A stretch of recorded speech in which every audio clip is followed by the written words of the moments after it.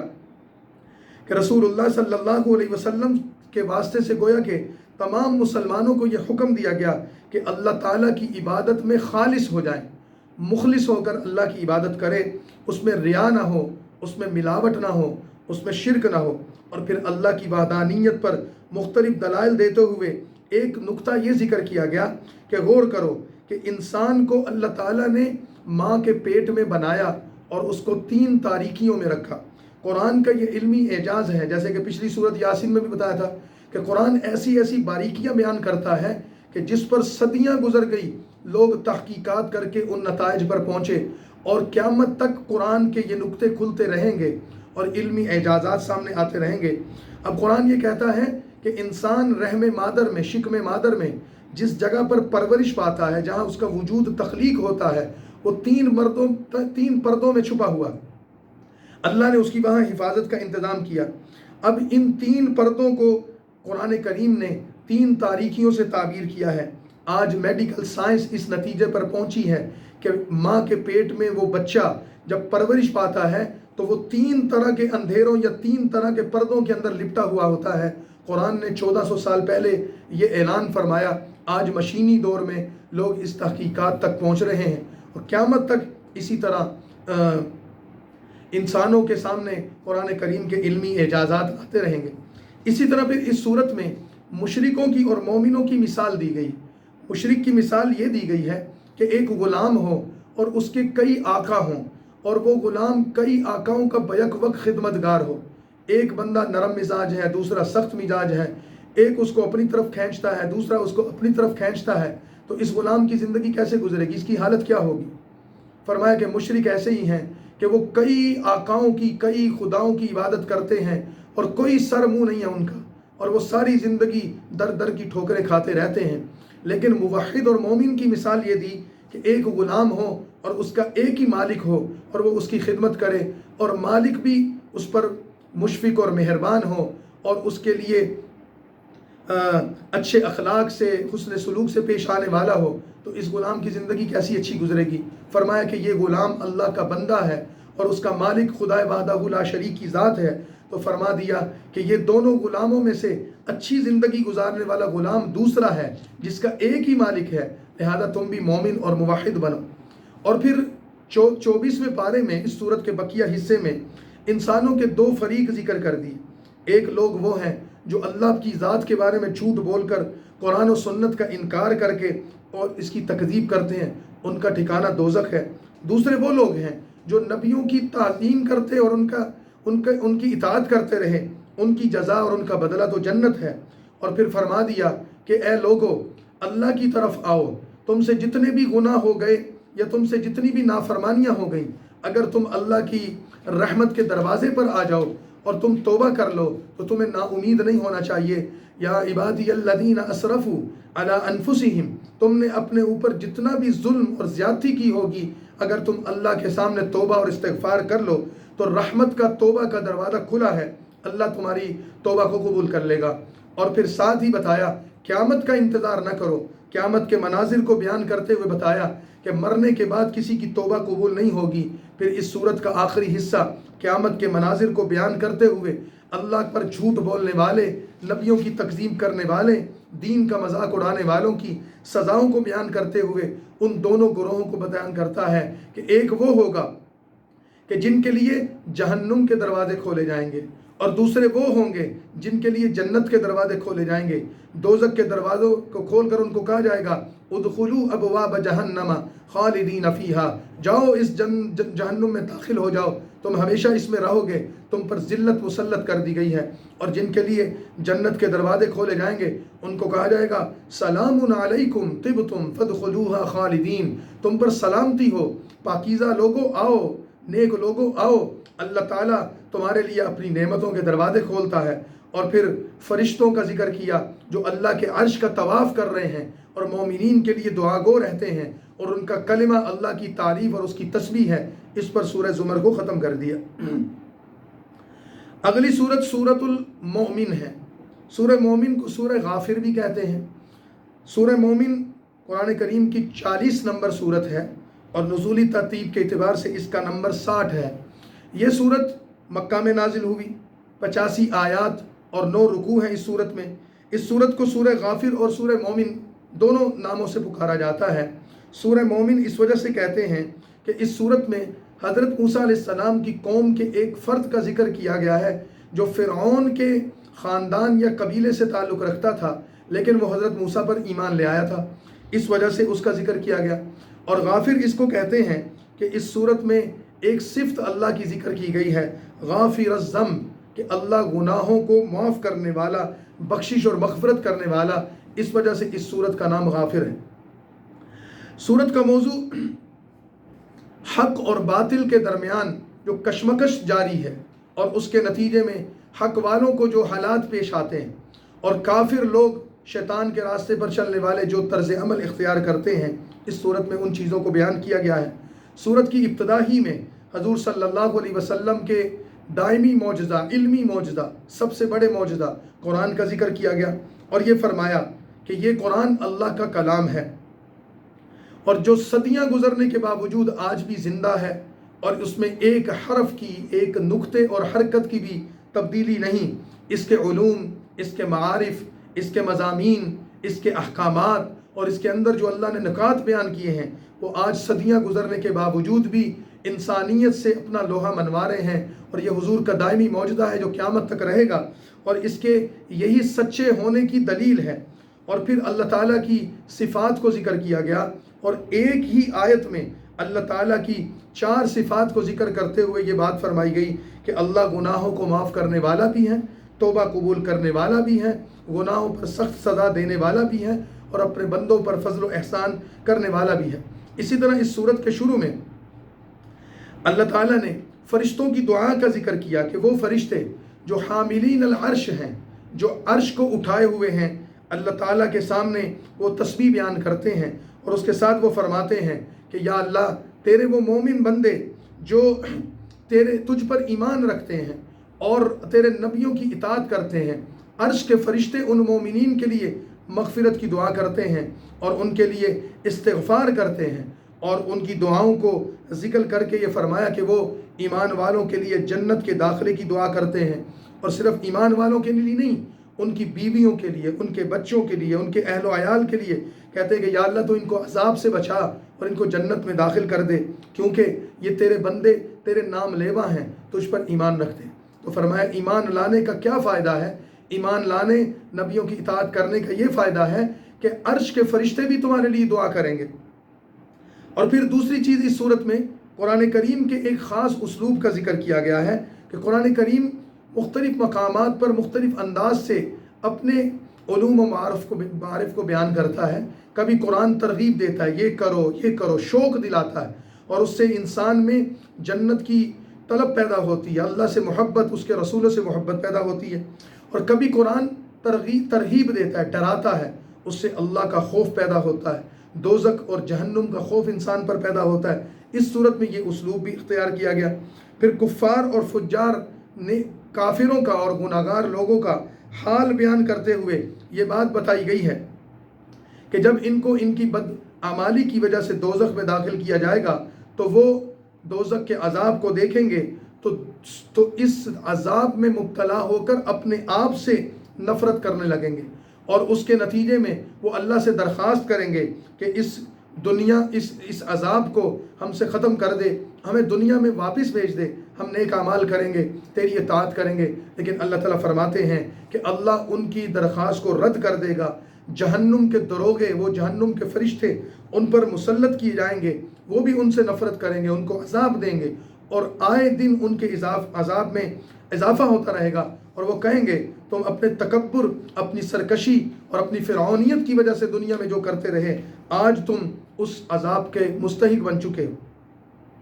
پھر قیامت کا ذکر کیا کہ قیامت کا دن ظلم کا دن نہیں ہے، قیامت کا دن عدل و انصاف کا دن ہے، قیامت کا دن تو بندوں کے درمیان عدل و انصاف کا دن ہے۔ ظالم اور سرکشی کے مشہور کردار، مثال کے طور پر جیسے فرعون ہے، اس نے جو ظلم کیا، حضرت موسیٰ کا مقابلہ کیا، پھر اس کا ذکر کرتے ہوئے رکوع نمبر 4 میں آیت نمبر 28 میں اس مرد مومن کا ذکر کیا کہ جب فرعونیوں نے حضرت موسیٰ علیہ السلام کے قتل کا منصوبہ بنایا تو فرعون کے دربار ہی میں سے ایک شخص جس نے اپنے ایمان کو چھپا رکھا تھا، اس نے کھڑے ہو کر ایک تقریر کی، قرآن نے اس کا نام نہیں لیا لیکن اس کی تقریر ذکر کی، وقال رجل مؤمن من آل فرعون یکتم ایمانہ،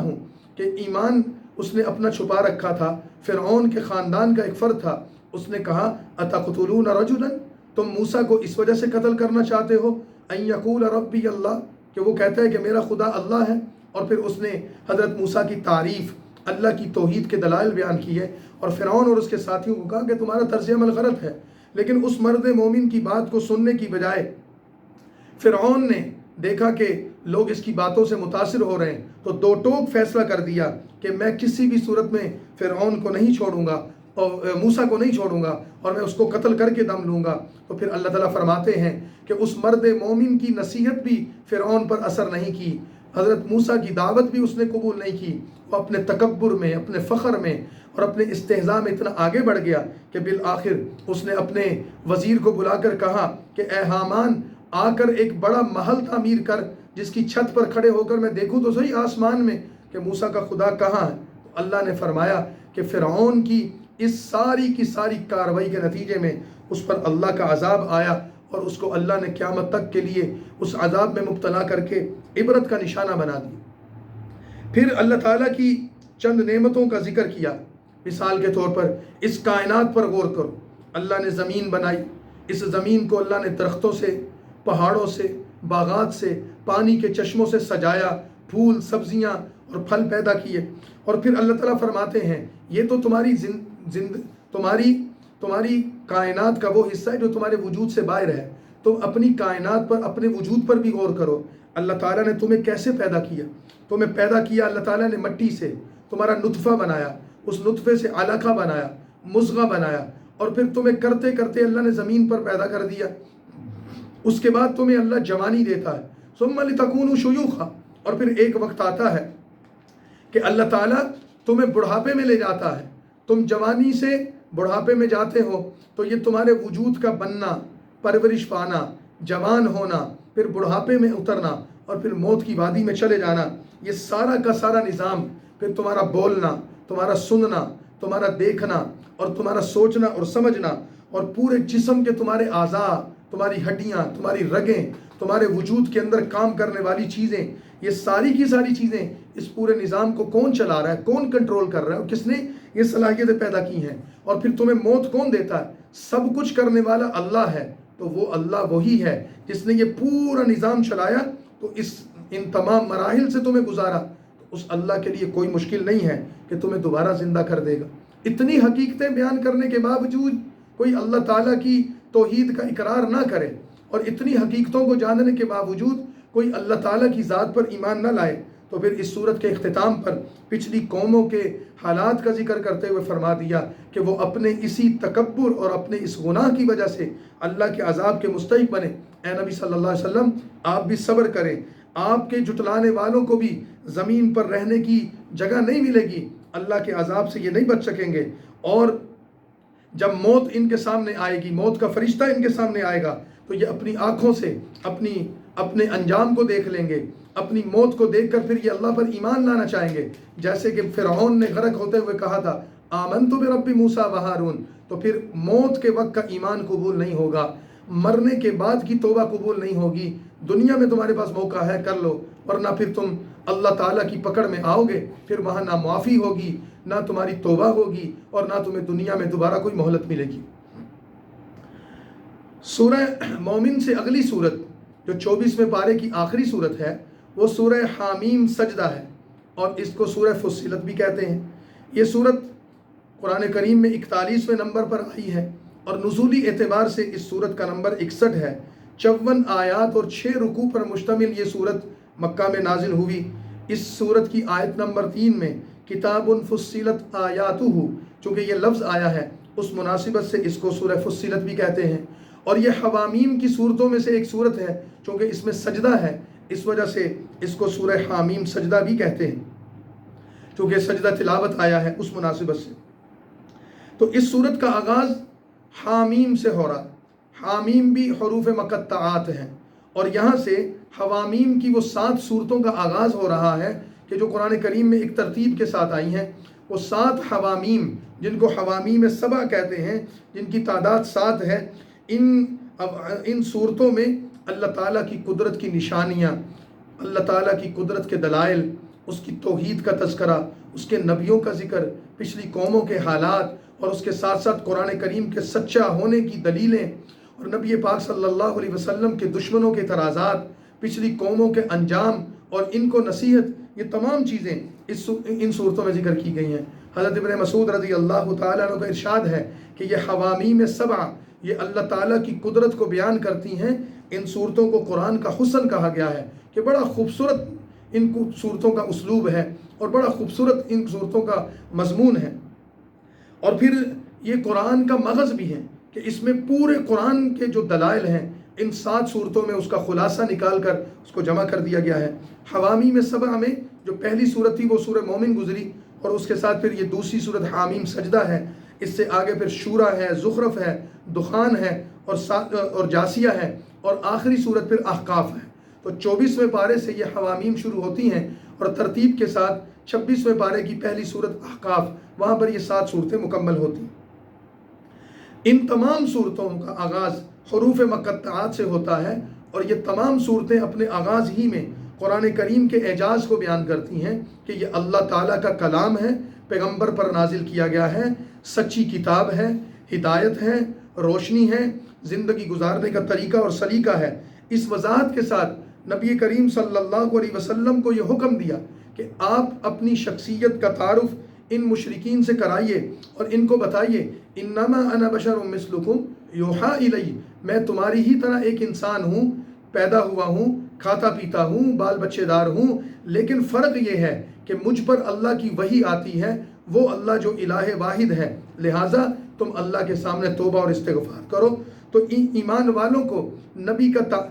دنیا کے انسانوں کو نبی کا تعارف کروا کر یہ ساتھ بتا دیا گیا کہ یہ نبی انسان ہے، فرشتہ نہیں ہے، اور اس نبی پر وحی آتی ہے، اور اللہ تعالیٰ کی وحی کا مقصد یہ ہے کہ وہ لوگوں کو ہدایت کے راستے پر چلائے۔ اور پھر اس کے ساتھ ہی پچھلی قوموں کے حالات کا ذکر کیا گیا، قوم عاد اور قوم سمود کا ذکر کیا گیا، دنیا کی بڑی قومیں جن کو اللہ نے ایسی طاقت عطا کی تھی کہ ان کا ایک بندہ درخت کو پکڑ کر اپنے ہاتھوں سے جڑ سے اکھاڑ دیتا تھا، اپنے ہاتھوں سے پہاڑوں کے پتھروں کو اور ان کی چٹانوں کو کاٹ دیتے تھے۔ فرمایا اتنی طاقتور قوم کے لوگ، چاہیے تو یہ تھا کہ اللہ کے شکر گزار بنتے، لیکن وہ خدا کے نافرمان، باغی اور سرکش بنے، تو پھر اللہ نے اس قوم پر تیز ہوا کا، ٹھنڈی ہوا کا عذاب بھیجا، اور وہ ہوا ان پر ایسی چلی، 7 دن مسلسل ہوا چلتی رہی، اتنی طاقتور اور زوردار ہوا تھی، آندھی تھی کہ ان کے جسموں کو آسمان پر اٹھاتی تھی اور پٹک کر زمین پر مارتی تھی، اور ان کے بڑے بڑے وجود ایک دوسرے سے ٹکرا کر ریزہ ریزہ ہو جاتے تھے۔ ایسے اللہ نے ان کو نشان عبرت بنایا اور فرمایا قوم عاد پر عذاب آیا، قوم سمود پر عذاب آیا، ایک چنگاڑ، ایک زوردار چیخ آئی جس نے ان کے کلیجوں کو پھاڑ کر، ان کے دلوں کو پھاڑ کر ان کو نشان عبرت بنا دیا۔ یہ تو دنیا کا عذاب تھا، اور پھر آخرت کا عذاب ان پر کیسا مسلط کیا گیا وہ اللہ تعالیٰ ہی جانتے ہیں۔ اور پھر فرمایا کہ کافرو، تم آج غفلت میں پڑے ہو، آخرت میں اللہ تعالیٰ کے سامنے جب تم پیش ہوگے تم کہتے ہو کہ ہم زندہ کیسے ہوں گے، تم صرف زندہ نہیں ہوگے، یہ صورت یہ بتاتی ہے کہ قیامت کے دن انسانوں کے اعضاء ان کے خلاف گواہی دیں گے اور اللہ ان کو زبان دے گا۔ تو فرمایا کہ اپنی منمانی کی زندگی کو چھوڑ کر اللہ اور اس کے رسول کی طرف بلانے والوں کی زندگی کو اختیار کر لو، یہ تمہارے لیے عافیت ہوگا، تمہارے لیے فائدہ ہوگا، اور اس میں تمہارے لیے اللہ تعالیٰ کی طرف سے نجات ہے، اجر اور ثواب ہے، ورنہ پھر اللہ کا عذاب ہے۔ اس صورت کا ایک رکوع 25ویں پارے کے شروع میں ہے، اور اس میں یہ بات ذکر کی گئی ہے کہ قیامت قائم ہو کر رہے گی، کیونکہ یہ صورت قیامت کے حالات کو بھی ذکر کرتی ہے۔ تو فرمایا کہ دنیا کے لوگ اپنی رنگینیوں میں مصروف ہیں، عیش و عشرت میں مصروف ہیں، اور دنیا کے لوگ یہ سمجھ رہے ہیں کہ ہمیں موت نہیں آئے گی، اسی طرح دنیا کے بازار سجے ہوں گے، لوگ تجارت میں مشغول ہوں گے، کام کاج میں لگے ہوں گے، کہ اچانک قیامت کا سور پھونک دیا جائے گا اور وہ زلزلہ طاری ہو جائے گا، تو پھر اللہ تعالیٰ قیامت کے دن لوگوں کو اپنے سامنے بلا کر کہے گا، کہاں ہیں وہ شریک جن کو تم میرے ساتھ خدا مانتے تھے، کہاں ہیں وہ تمہارے معبود، لاؤ ان کو مدد کے لیے بلاؤ۔ اور پھر اللہ تعالیٰ نے اس صورت میں ایک بات یہ فرمائی ہے، اس کائنات پر غور کرو، اللہ کی قدرت قدم قدم پر تمہیں ملے گی، اور یہاں تک نہیں، اللہ تعالیٰ تمہارے اپنے وجود میں، تمہارے اپنے جسم میں، تمہاری اپنے نفس میں، تمہارے اندر غور کرنے سے تمہیں اپنی پہچان کروا دے گا۔ اور فرمایا کہ اللہ تعالیٰ کا جو وعدہ ہے کہ، اور اس وعدے کا اللہ تعالیٰ کی طرف سے ایفا بھی ہو رہا ہے اور قیامت تک ہوتا رہے گا، کہ کائنات کے بارے میں اور انسان کے بارے میں ایسے ایسے انکشافات ہوتے رہیں گے، ایسی ایسی چیزیں سامنے آتی رہیں گی کہ انسان اللہ تعالیٰ کی قدرت پر غور کرے گا، فکر کرے گا، تو اس پر اللہ کی قدرت کی بڑائی اور ظاہر ہو جائے گی۔ جب قرآن نازل ہوا تھا تو لوگ سواریوں پر سفر کرتے تھے، گھوڑے پر، خچر پر، اونٹ پر، اس سے زیادہ لوگوں نے ترقی نہیں کی تھی، لیکن آج انسان خلائی گاڑیوں پر سفر کرتا ہے، چاند پر جاتا ہے، مریخ پر اپنے مشن بھیج رہا ہے۔ پہلے لوگ یہ سمجھتے تھے بس یہ زمین ہے یا سورج اور چاند ہے، اور آج دنیا کی تحقیق یہ بتا رہی ہے کہ یہ سورج تو کچھ بھی نہیں ہے، اس سے ہزاروں زیادہ گنا بڑے سورج، ہزاروں گنا بڑے سورج طاقت میں، توانائی میں، حرارت میں اس کائنات میں موجود ہیں۔ زمین کا گولا تو کچھ بھی نہیں ہے، اس زمین سے ہزاروں لاکھوں گنا بڑے گولے موجود ہیں، سیارے موجود ہیں، ستارے موجود ہیں، اور کائنات اتنی پھیلی ہوئی ہے کہ انسان کی عقل دنگ رہ جاتی ہے۔ تو اللہ تعالیٰ فرماتے ہیں وَفِي الْآفَاقِ وَفِي أَنفُسِهِمْ، اللہ تمہیں اس پوری کائنات میں بھی اور تمہارے اپنے وجود میں بھی اپنی قدرت دکھائے گا، منوائے گا، اور جیسے جیسے انسان ترقی کرتا چلا جائے گا ویسے ویسے انسان پر قرآن کی علمی حقیقتیں، اس کے اعجازات کھلتے چلے جائیں گے، کیونکہ رسول اللہ صلی اللہ علیہ وسلم کو جو یہ معجزہ دیا گیا ہے، آپ کی نبوت قیامت تک جاری رہے گی تو آپ کا یہ معجزہ بھی قیامت تک جاری رہے گا۔ پہلے معجزات تھے، حضرت موسیٰ کو عصا دیا گیا، موسیٰ علیہ السلام گئے تو عصا چلا گیا۔ حضرت صالح کو اونٹنی دی گئی، حضرت صالح کی زندگی میں وہ اونٹنی چلی گئی۔ ایسے معجزات آئے اور ختم ہو گئے، لیکن قرآن ایک ایسا معجزہ ہے کہ رسول اللہ صلی اللہ علیہ وسلم اس دنیا سے چلے گئے لیکن قرآن باقی ہے، اور قیامت تک قرآن کا یہ معجزہ زندہ رہے گا۔ قرآن کی حقیقتیں کھلتی رہیں گی، اس کے انکشافات کھلتے رہیں گے، اس کے علمی موشگافیاں اور اس کے موتی نظر آتے رہیں گے، اور دنیا قرآن کے اعجازات سے سبق حاصل کرتی رہے گی۔ تو مسلمانوں کے لیے قرآن یہ سبق دیتا ہے کہ جب مسلمانوں کے پاس اللہ کی یہ کتاب، اللہ کا یہ قرآن، اللہ کا یہ کلام اور رسول اللہ کا یہ معجزہ موجود ہے، تو پھر مسلمان دنیا میں لوگوں کے پیچھے کیوں جاتے ہیں؟ کسی قوم کے پیچھے، کسی قبیلے کے پیچھے، کسی ملک کے پیچھے، کسی شخص کے پیچھے جانے کی ضرورت نہیں۔ اس قرآن کو پڑھیں، اس قرآن سے سبق حاصل کریں۔ یہ قرآن دنیا میں بھی مسلمانوں کو عروج دے گا اور یہ قرآن آخرت میں بھی مسلمانوں کو کامیاب کرے گا۔ شرط یہ ہے کہ تم اس قرآن پر عمل کرو، اس کو سمجھو، اس پر غور و فکر کرو، تدبر کرو، اور اس سے اللہ تعالیٰ کی بتائی ہوئی حقیقتوں کو سمجھو، اور یہ قیامت تک کھلتی چلی جائیں گی۔ اس مضمون پر سورت کو ختم کر دیا۔ پھر اگلی سورت سورہ شورا ہے، انشاءاللہ پھر کل اس کو بیان کریں گے۔ آخر دعوانا ان الحمد للہ رب العالمین۔